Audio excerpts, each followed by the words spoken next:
پیدائش باب 38۔ انہی دنوں میں ایسا ہوا کہ یہودا اپنے بھائیوں سے جدا ہو کر ایک ادلامی آدمی کے پاس جس کا نام ہیرا تھا گیا، اور یہودا نے وہاں سو نام کسی کنعانی کی بیٹی کو دیکھا اور اس سے بیاہ کر کے اس کے پاس گیا۔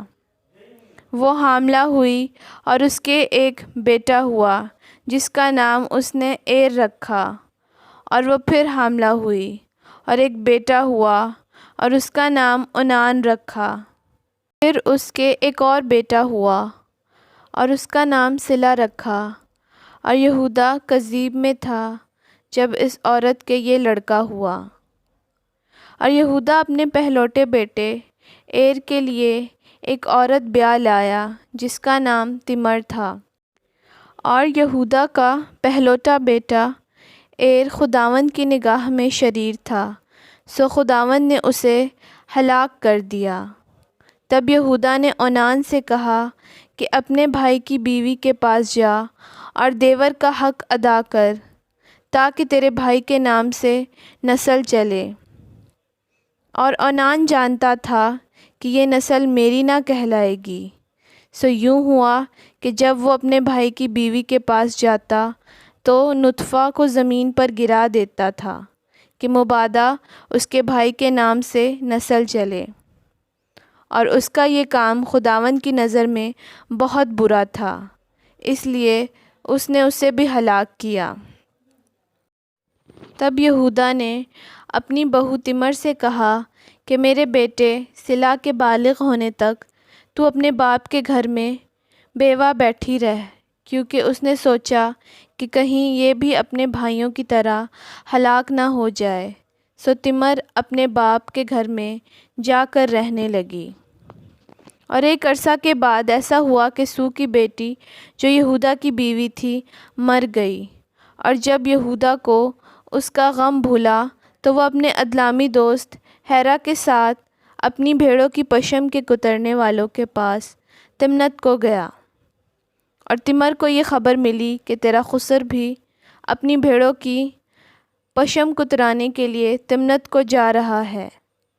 تب اس نے اپنے رنڈاپے کے کپڑوں کو اتارا اور برقع اوڑھا اور اپنے کو ڈھانپا، اور انیم کے پھاٹک کے برابر جو تمنت کی راہ پر ہے جا بیٹھی، کیونکہ اس نے دیکھا کہ سلا بالغ ہو گیا مگر یہ اس سے بیاہی نہیں گئی۔ یہودا اسے دیکھ کر سمجھا کہ کوئی کسبی ہے، کیونکہ اس نے اپنا منہ ڈھانک رکھا تھا، سو وہ راستہ سے اس کی طرف کو پھرا اور اس سے کہنے لگا کہ ذرا مجھے اپنے ساتھ مباشرت کر لینے دے، کیونکہ اسے بالکل نہیں معلوم تھا کہ وہ اس کی بہو ہے۔ اس نے کہا تو مجھے کیا دے گا تاکہ میرے ساتھ مباشرت کرے؟ اس نے کہا میں ریوڑ میں سے بکری کا ایک بچہ تجھے بھیج دوں گا۔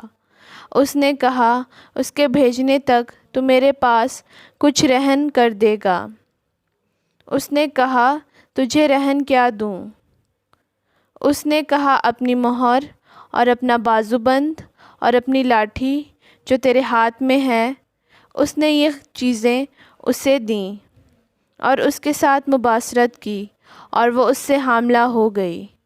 پھر وہ اٹھ کر چلی گئی اور برقع اتار کر رنڈاپے کا جوڑا پہن لیا، اور یہودا نے اپنے ادلامی دوست کے ہاتھ بکری کا بچہ بھیجا تاکہ اس عورت کے پاس سے اپنا رہن واپس منگائے، پر وہ عورت اسے نہ ملی۔